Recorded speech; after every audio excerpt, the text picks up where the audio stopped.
Welcome to this week's episode of the My Veterinary Life Podcast. I'm one of your co-hosts, Dr. Annie Chavant, and my pronouns are she, her, hers.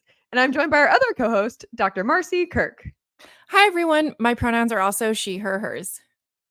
And our guest today is Dr. Jessi Farris. She is the Vice President of Campus Relations and Clinical Recruiting at Heartland Veterinary Partners. She has a background in small animal general practice and loves the business and practice management aspects of veterinary medicine.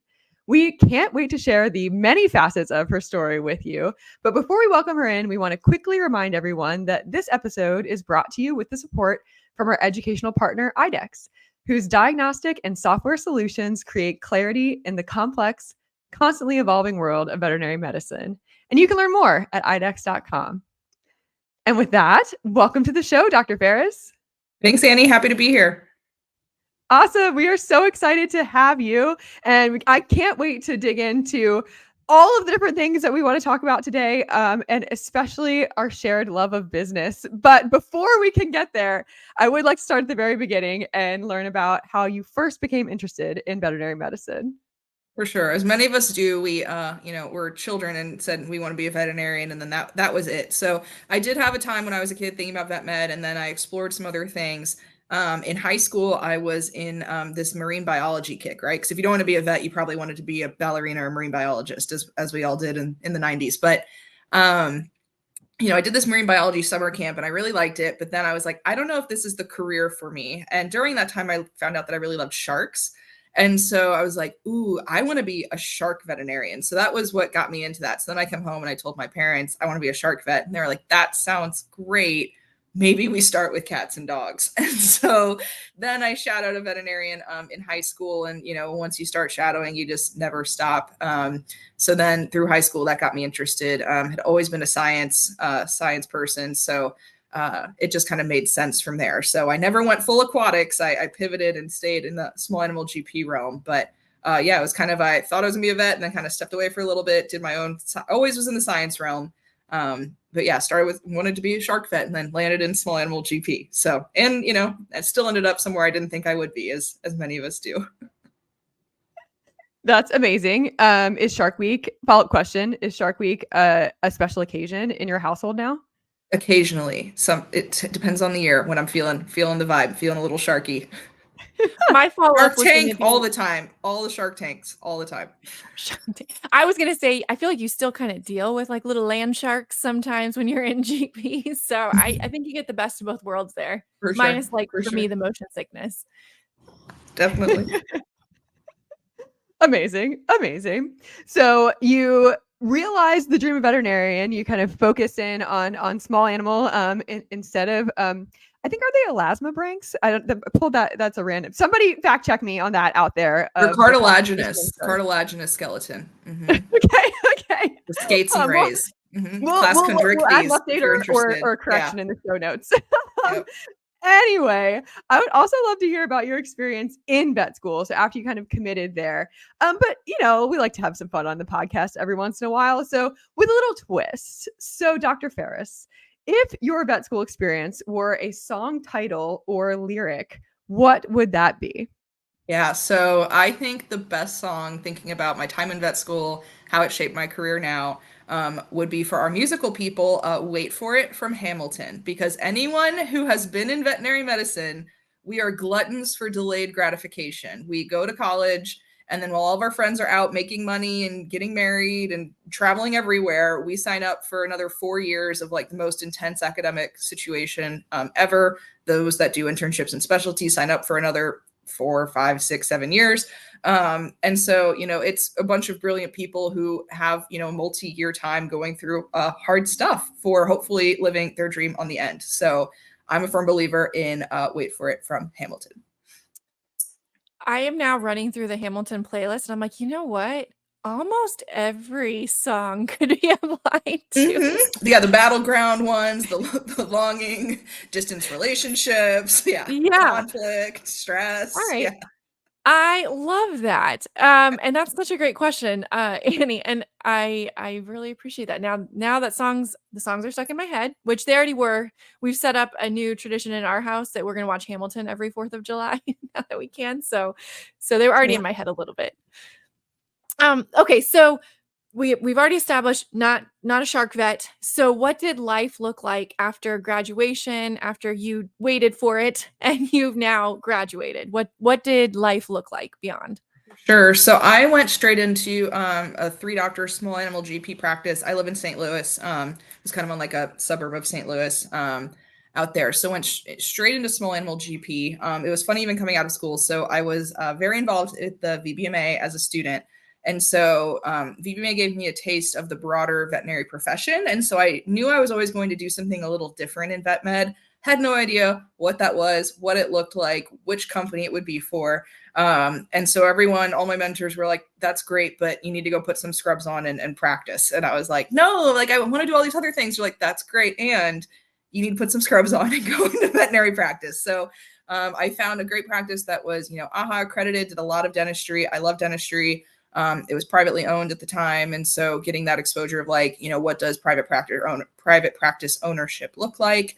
It was in the area that I wanted to be in. Back then was when I graduated, they told us we'd be lucky to find jobs in major metro markets. It's nowhere like what it is now. So people are like, you'd be lucky to find a job in St. Louis. So I, found a job and I took it. Found that through networking too. I was a big networker in vet school. And so only naturally that I found a job through a mutual connection. And that's how I found my first practice. Very cool. Very cool. Can I actually explore a little bit of the concept of networking while in vet school? I find that could be a bit of an intimidating topic.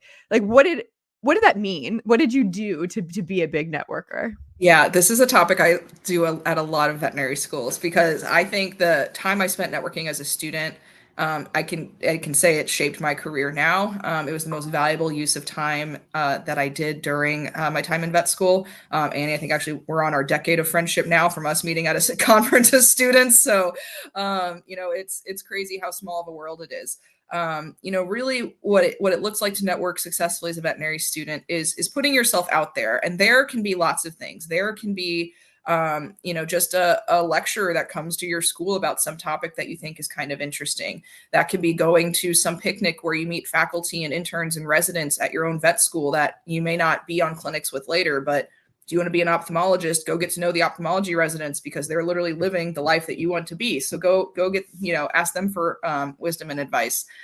Just really getting exposure to people. The beautiful thing is, there's the 7 degrees of Kevin Bacon, like vet med, it's like the 3 degrees of anyone. Like all of us probably know everyone, like 2 or 3 people out.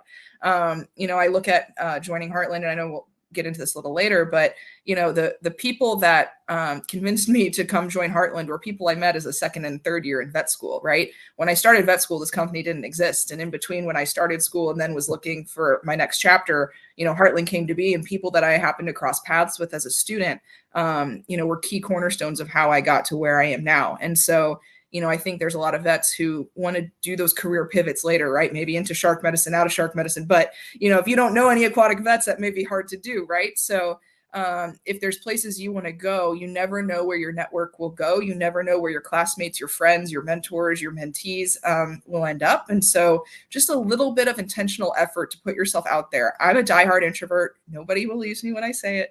But when there's times where it's time to network, I realize it's always great to connect with veterinary professionals, and you never know. This profession is an amazing thing because it keeps changing all the time. There's AI, there's telemedicine, there's, the globalization of X, Y, and Z, right? So you never know who's going to be steering what boat or bus or airplane. So you might as well just build some relationships and see where the chips fall.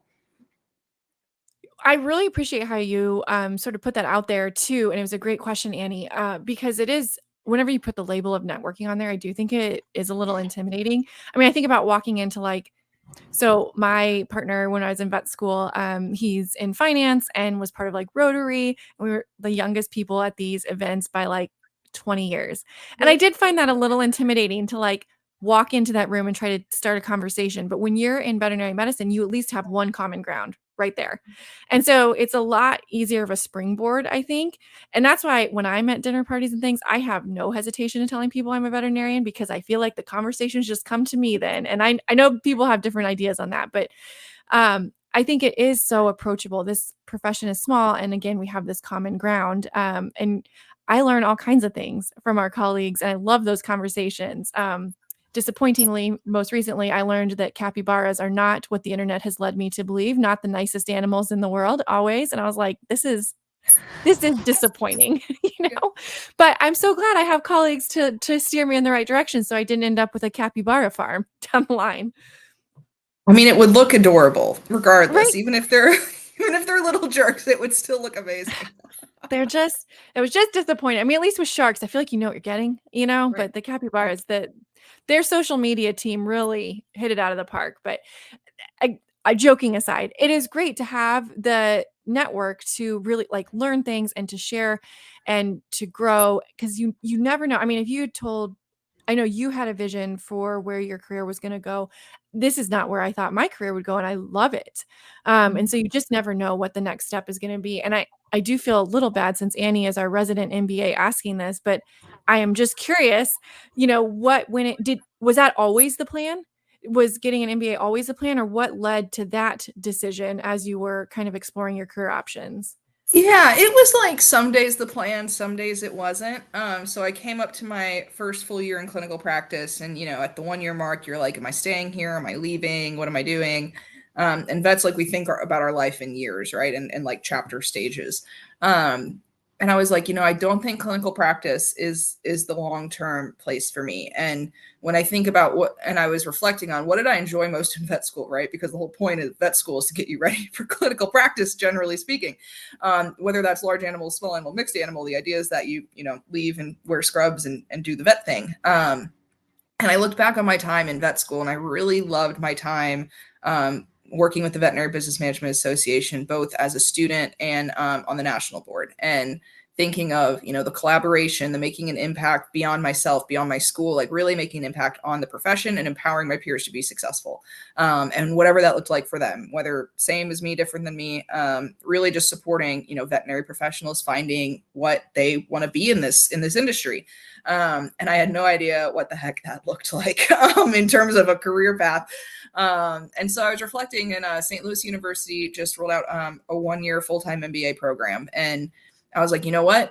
I know my husband and we eventually want to have kids. I know that I will always be, I love working in some capacity. And so my thought was, I could take off a year and do this now, or I could try and do it after hours on top of a job, maybe with kids. And is that what I want to do later? And so we had an internal family chat, and he's like, no, like, I think this makes sense. Beautiful thing of vet med, I still did a little relief on the side because we can work Saturdays. So, was able to still stay clinical a little bit with that during that time. And for me, it was a good time to step away and get a year to reflect.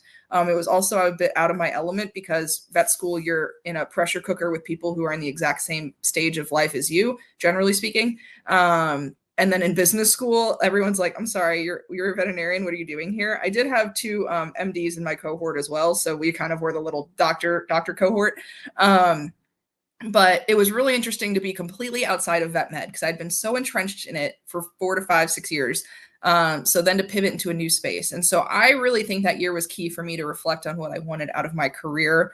And then when I joined Heartland, our CEO at the time, Dr. George, told me, he's like, I wish you didn't get an MBA because you're great at your job because you're a vet, not because you have an MBA. And so I always tell people who are thinking about it, be really intentional with why you're doing it. Don't do it just to pursue a credential. Do it for the perspective and reflection and skill set that you want to get out of it. I think there's some people who just want to like procure all of these like credentials or like an entire wall of things, right? This is the big one, so it gets up there. But being thoughtful of not just saying, oh, I'm not happy, I want to go get this degree. It's like, okay, if you get an MBA but you haven't done the work of understanding what you want to do beyond clinical practice, it doesn't really get you anywhere. I talk to a lot of vets who maybe they're burnt out on clinical practice or they're not interested in clinical practice, so they're running from the clinic floor, but they don't know where they're running to. Where I knew I wanted to run somewhere that let me empower my veterinary peers, that let me leverage my experience and passions to put them in a better place. So not jump the gun, but that kind of brought me to the recruiting realm with that. But I knew what I was looking for in that next move. And so I think my MBA kind of helped shape that and to give me good business knowledge of I'd be lying if I say I didn't learn some helpful Excel skills that I use on a daily basis. But just bigger picture themes of leadership and organizational structure and all of that, that I found super helpful as I eventually went on to build the team that I work with now. I loved hearing a little bit more about that decision-making process. A lot of it resonated with my process too, of the timing of that education, the what am I trying to get out of it question, and kind of wrestling with that. I really like that you highlighted in the beginning about the what did I enjoy from vet school, and like how can I make more of that in my career. And I think that like that question combined with the new perspective and new cohort that you get with an MBA or any experience just outside of vet med is so valuable. Because for me, at least, just working with these other people, I had a few doctors in my cohort as well, but people from all over. It's so fascinating to see like the common struggles that people have in the workplace, or ways that just holding a mirror up to what you've been doing, of like, these are things that I really enjoy and I kind of taken them for granted, and I needed to see other options in order to know that this is what I really like doing. So I love that you kind of pulled both of those threads that were also aha moments for me in my decision-making process. For sure. And you're so, I mean, something that really resonated with me was one time someone explained to me, vet med is very similar to a car mechanic. Being a veterinarian is very similar to being a car mechanic. And some people like gasp at that. And I was like, but think about it. When your car is broken, it's going to be expensive. You're stressed out. You're not maybe the most excited to see the mechanic. They have to explain to you what went wrong. You have no idea how it works. Right. And so I was like, I mean, that is what our clients go through, generally speaking. And so now whenever I take my car to Valvoline or the dealer, I think of it as a client service experience of, oh, like, yeah, the little coffee or water being thoughtful and updating me and having text messages and communicating, like, that does improve my experience versus just sitting here and, I'm getting riled up and I'm like, don't be mad at them. You don't like it when clients yell at you. So, it's like thinking of it as kind of like widgets of what's the widget? Is it veterinary service? Is it repairing your car? Is it, a dental procedure for your own mouth? So yeah, it's just a totally different perspective to think about, because in vet med, we're usually like, we're veterinarians. This is it. Like we're super, super special, which we are, but there's a lot of other similar parallels to draw too. Absolutely. Yeah. Yeah. And it is super helpful to think of, where are those commonalities and where are the differences, and to just be able to have an open perspective on that. And so now, without further ado, let's get to your current role. And I do want to tie it into your MBA experience, because like, what did that career search look like? Did it start during your MBA year, or was it a product of that? Or it was going back to the divine intervention from our Hamilton Wait For It song. So I was starting my MBA, so it was like August, September of 2018. And Heartland reached out to me because, a lot of us know companies reach out and say, hey, we're interested in, are you interested in working for us, providing clinical services? Part of Heartland's early journey was in Missouri. So they're like, we have practices in St. Louis. And I was like, well, I'm in business school. Maybe I do relief, but I was relieving at my clinic that I worked at coming out of school. And I was like, well, I don't really want to learn a whole new clinic. Anytime you go somewhere new, you're like, how do you turn anything on? How do I work the system? So I was like, I don't know if I really want to do that, but VBMA taught me never say no to a coffee. So I said, okay, I will come meet with you. I will learn about this Heartland company. I've never heard of you. But let's go get coffee. So I said yes to the coffee. And I was like, let me level with you. Like, I'm in my MBA program trying to get out of clinical practice. I'm not sure I'm your girl, but I'll definitely keep eyes and ears out for anyone who may be a good fit.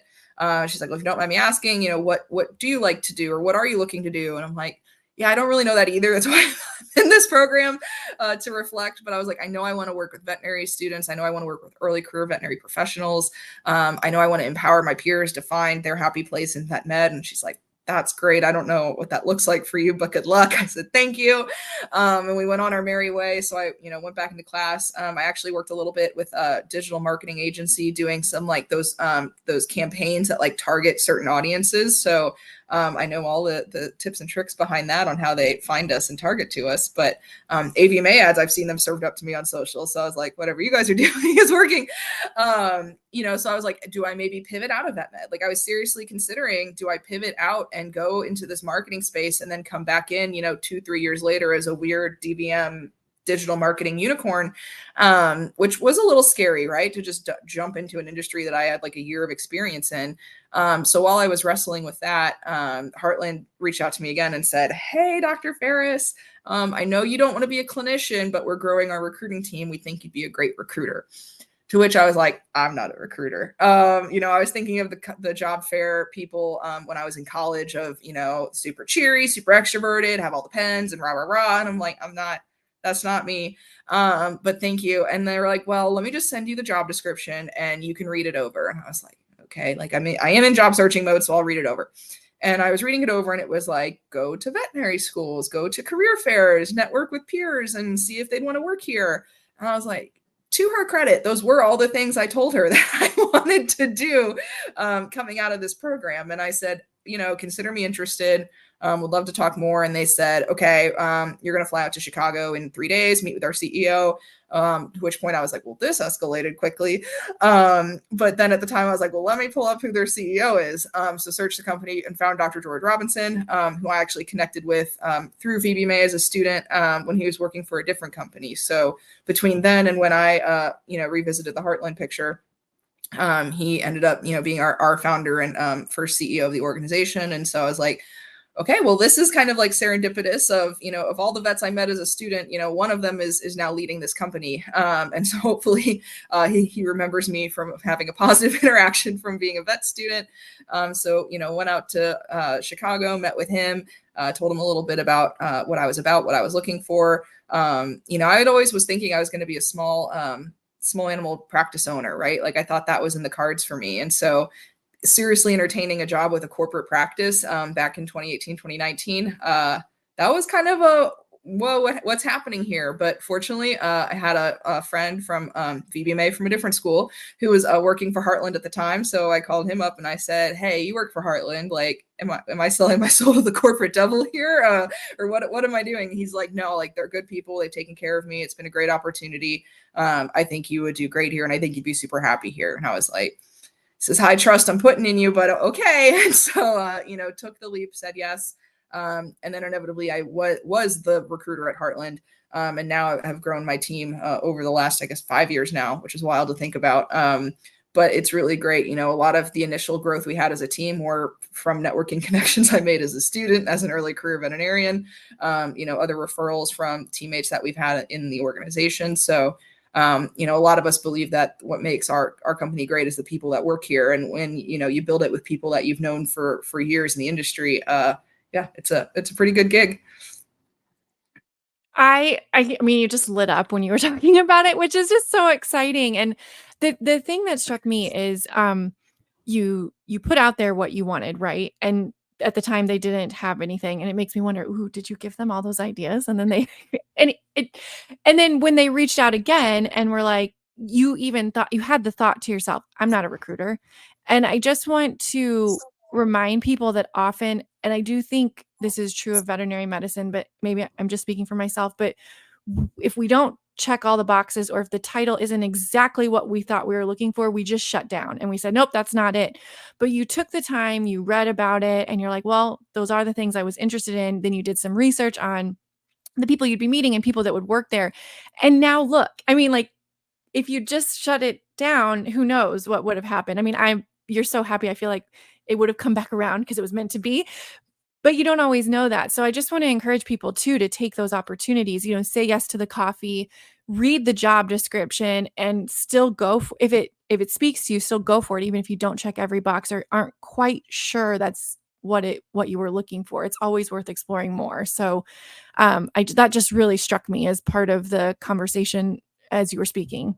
For sure. I mean, I joined this company, in the human resources department with zero experience or really formal training in human resources besides a 1-year MBA, right? So, but I did know veterinary medicine and veterinary students and early career veterinarians. I was like, I am your demographic. So, it definitely made it easy. Heartland, when we started out, we were very Midwest based. Like, I'm in St. Louis. I did have a hard line. I would not move to Chicago just because I love the life I've built here. And they were like, that's fine. It's an easy flight. So, that was super fun. But yeah, I mean, I think finding a place that, is willing to take a bet on you. And I think the beautiful part of veterinary medicine is the skills that we have as clinicians are so translatable of, you have to read people, you have to read your team, you have to synthesize information, work in ambiguity, right? Like making good business decisions, you never have all the data available.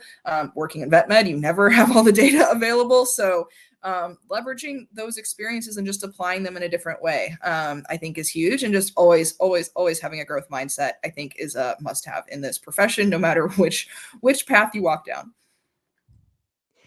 Yeah, absolutely. And I feel like your career story is such a testament to the importance of that growth mindset and just being willing to explore and say yes. So I love the different twists and turns your career path has taken. Who knows? Maybe shark medicine is still down the path a little way for you. If you keep I saying always yes hit to one opportunities. aquatics lecture at every major conference just to see like what's going on. Amazing. Amazing. Well, Dr. Farris, Jessi, thank you so much for sharing your story, taking the time to chat with us today. We learned so much in terms of networking, again, being open to opportunities and finding that right fit, like knowing what you're looking for and then finding your people that match your interests as well. So just a lot for us to think about today, and we really appreciate your time. I appreciate you guys having me. And thank you to each of you for joining us on this episode of the My Veterinary Life Podcast. We love sharing this journey with you. And remember, we want to hear from you. So please be sure to leave us a ratings and review on Apple Podcasts or whatever platform you listen to. And you can also email us at mvlpodcast@avma.org. Take care, always say yes to the coffee, and we'll see you next time.